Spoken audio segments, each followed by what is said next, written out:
Selamat datang kembali di channel Audian Audina.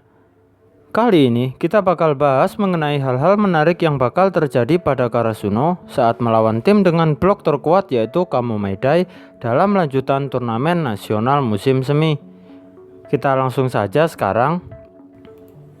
Kita semua tahu kalau pertandingan ini menyorot persaingan antara kedua raksasa kecil era baru yaitu Hinata Soyo melawan Hoshiumi Kourai. Tapi yang terjadi sebenarnya dalam pertandingan ini adalah antara tim dengan penyerangan terbaik melawan tim dengan blok terkuat. Kita kupas satu persatu sekarang. Yang pertama adalah momen dramatis di mana akhirnya Hinata bertemu dengan sosok raksasa kecil yang asli. Ini sebagai momen awal sebelum pertandingan Karasuno dan Kamo Meidai dimulai. Di momen yang sesingkat itu, akhirnya Hinata bertemu dengan sang raksasa kecil bernama Udai Tenma. Itu bisa terjadi karena ada andil dari Saiko Nesan di sini. Dan ternyata kebetulan universitas dari Udai Tenma dekat dengan tempat digelarnya turnamen nasional musim semi tersebut. Hinata sudah sangat antusias sekali menemui Udai Tenma di sini. Tapi dia sebenarnya malah terkejut setelah mengetahui fakta kalau Udai Tenma tidak main voli lagi setelah lulus SMA. Hal ini sebenarnya cukup disesali oleh Saiko Nesan karena dia takut Hinata bakal terbebani dengan mengetahui fakta kalau ternyata sang raksasa kecil yang ia idolakan tidak lanjut bermain voli setelah SMA. Tombak versus perisai. Seperti yang saya sebutkan di awal tadi, ini adalah pertandingan antara tim dengan serangan terbaik melawan tim dengan blok terkuat. Mungkin beberapa dari kalian beranggapan konsepnya hampir sama saat Karasuno melawan Nekoma. Memang sedikit sama, tapi di sini yang membedakan itu Kamo Meidai adalah tim yang menyerang sekaligus bertahan hanya dengan sebuah blok saja. Jadi hanya dengan blok Kamo Meidai sudah bisa mendapatkan poin. Belum lagi tim Kamo Meidai ini diperkuat dengan ace yang pernah diundang di pemusatan pelatihan pemain muda Jepang. Tim yang berfokus pada blok itu sebenarnya sederhana. Mereka merusak formasi lawan dengan servis yang kuat, lalu menghadang spike dari lawan dengan dinding yang begitu kuat. Jadi Kamo Meidai ini adalah versi yang lebih kuat dari Dateko. Terus satu lagi yang membuat Kamo Meidai ini istimewa karena mereka juga memiliki bloker terkuat di ranah SMA yang bernama Hirugami yang merupakan inti dari blok Kamo Meidai itu sendiri. Julukannya adalah Hirugami yang tidak bergerak. Duel antar raksasa kecil. Sudah bisa kalian ketahui sendiri, pertarungan antara Hinata dan Kourai saat mencetak angka begitu dominan dalam pertandingan ini. Tapi jujur saja saat pertandingan ini Kourai jauh lebih unggul dari Hinata.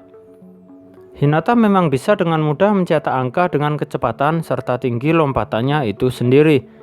Tapi nggak bisa dipungkiri kalau Kourai melampaui itu semua. Saat di udara, Kourai jauh lebih berbahaya. Opsi pukulan Kourai begitu banyak. Ini seperti versi upgrade dari raksasa kecil di era sebelumnya.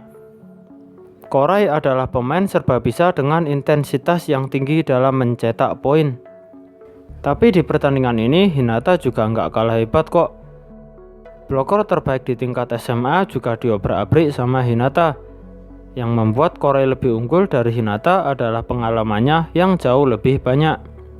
Oh iya lupa, Hinata saat di pertandingan ini merubah tempo serangannya sesuka hatinya. Jadi bloker lawan dibuat kebingungan. Kayaknya pas masih SMA ini, memainkan tempo serangan adalah salah satu keunggulan Hinata yang gak dimiliki oleh Hoshiumi Kourai. Gak usah ribut ya perkara Hinata yang nantinya jauh lebih hebat di masa depan. Kita semua juga tahu itu, jadi ya udah gak usah diributin lagi. Teman Hinata yang shock. Kalau kalian perhatikan di akhir season 3, beberapa teman sekelas Hinata ada yang menganggap Hinata dalam tim voli Karasuno hanya sebagai seorang pembawa barang buat tim. Tapi nantinya dua teman Hinata ini bakal terkejut setelah tahu kalau Hinata adalah pemain inti dari tim voli Karasuno dan merupakan pemain yang mendapat perhatian lebih oleh komentator turnamen nasional musim semi. Tanaka dan Asahi dibungkam. Sebelum melawan Kamomedai, hal seperti ini sebenarnya sudah dialami oleh pemain Karasuno saat latih tanding dengan Dateko. Jadi saat melawan tim dengan tipikal blok yang sangat kuat, dua power spiker milik Karasuno ini benar-benar ditandai oleh para bloker Kamomedai. Tidak jarang spike Tanaka maupun Asahi terblok dengan sangat sempurna. Tapi beban dan tekanan yang begitu berat nantinya bakal lebih dialami oleh Asahi. Itu wajar karena dia adalah seorang ace. Berulang kali dia dibungkam oleh Hirugami dan kawan-kawan. Meskipun begitu, kita semua juga tahu kalau Asahi perlahan-lahan nanti juga bangkit. Memang sudah takdir semua ace kalau dia diincar oleh lawan. Comebacknya Asahi nanti begitu dramatis, patut ditunggu dalam animenya. Sedangkan Tanaka, dia nanti bakal epic comeback di akhir set ketiga. Entah dia menjadi semangat setelah melihat kejadian menyedihkan yang menimpa Hinata, atau memang jiwa ace-nya sudah bangkit saat itu. Kageyama masih gila seperti biasanya. Ini sebenarnya sama saat Karasuno melawan Nekoma. Formasi Karasuno juga diacak-acak oleh para server Kamomedai. Kebetulan ada beberapa orang yang ahli menggunakan jump float di tim Kamomedai. Itu adalah Hirugami dan Aikichi Suwa. Belum lagi ditambah spike serve milik Hoshiumi Korai. Tapi seperti yang sudah saya katakan di pertandingan lawan Nekoma sebelumnya, sehancur apapun formasi milik Karasuno dan seburuk apapun penerimaan para receiver Karasuno, mereka tetap bisa melancarkan serangan yang brutal. Ya karena mereka masih memiliki setter jenius bernama Kageyama Tobio. Kamomedai punya raksasa 2 meter.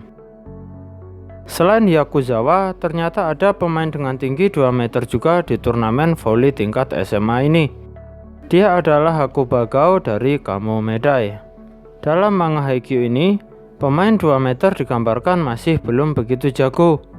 Gao ini juga begitu, dia nggak difokuskan nerima serve dari lawan. Soalnya nggak begitu bagus juga penerimaannya. Maklum, dia juga baru main voli saat masih SMA. Yang begitu menarik adalah pemain dengan tinggi 2 meter ini masih kalah bersinar dengan Hoshiumi Korai yang tergolong nggak begitu tinggi. Flashback Hoshiumi Korai. Ada sedikit kilas balik mengenai masa kecil Korai di sini. Ini membahas mengenai alasan kenapa Korai tubuhnya pendek. Ternyata ayah dan kakak Korai itu orangnya tinggi.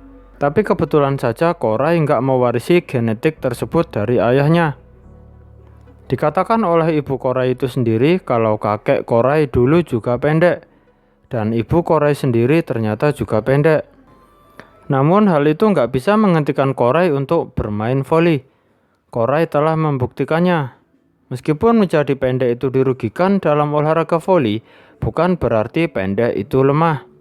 Buktinya, Korai malah jauh lebih bersinar permainannya daripada sang raksasa 2 meter Hakuba Gao. Block out Korai dihindari oleh Tsukishima. Hal ini nanti terjadi di penghujung set kedua saat match point buat Karasuno.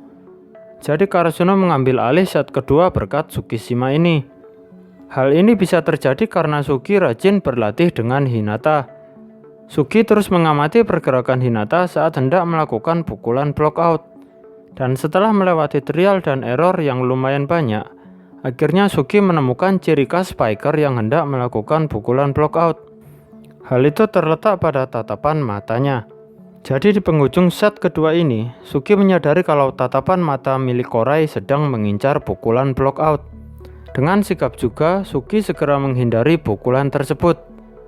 Dan akhirnya pukulan Korai melayang jauh ke atas tanpa tersentuh oleh para bloker Karasuno. Poin jadi milik Karasuno dan set kedua juga diambil alih oleh Karasuno.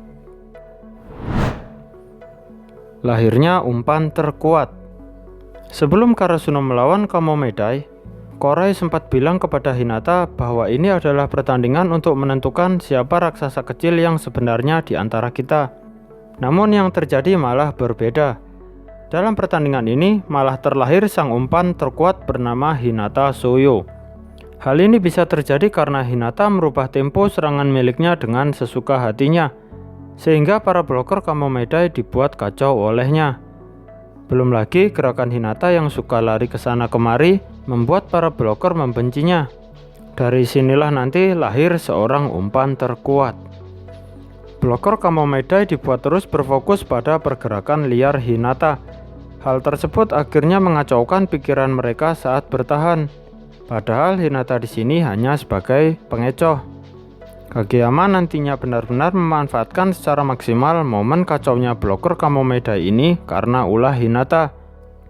Sebagai tambahan saja, dalam pertandingan ini nanti Hinata juga kembali melakukan resave yang dramatis dari spike keras oleh Hakuba Gao. Hinata sakit sedangkan Tsukishima cedera. Ini adalah pertanda awal berakhirnya musim semi bagi Karasuno. Di set ketiga saat permainan Hinata sedang panas-panasnya, tanpa ada yang menyadari ternyata Hinata terkena demam. Sangat disayangkan padahal saat itu Hinata benar-benar sedang beraksi di lapangan. Yang kedua, Suki yang mengalami kram di kakinya. Ini karena faktor kelelahan sepertinya. Jadi selesai sudah. Pertama-tama ditariknya keluar Hinata tadi yang sakit.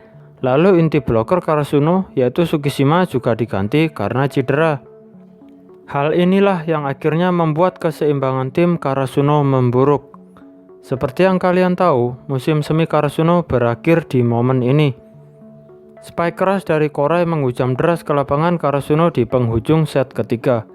Inilah akhir perjalanan Karasuno di turnamen nasional musim semi. Awal tahu fakta yang menyedihkan ini, ya jujur aja agak kesel sih. Demikian pembahasan kali ini. Terima kasih sudah mau menonton video ini. Cek juga video kami yang lain ya. Sampai jumpa lagi di lain kesempatan. Bye bye.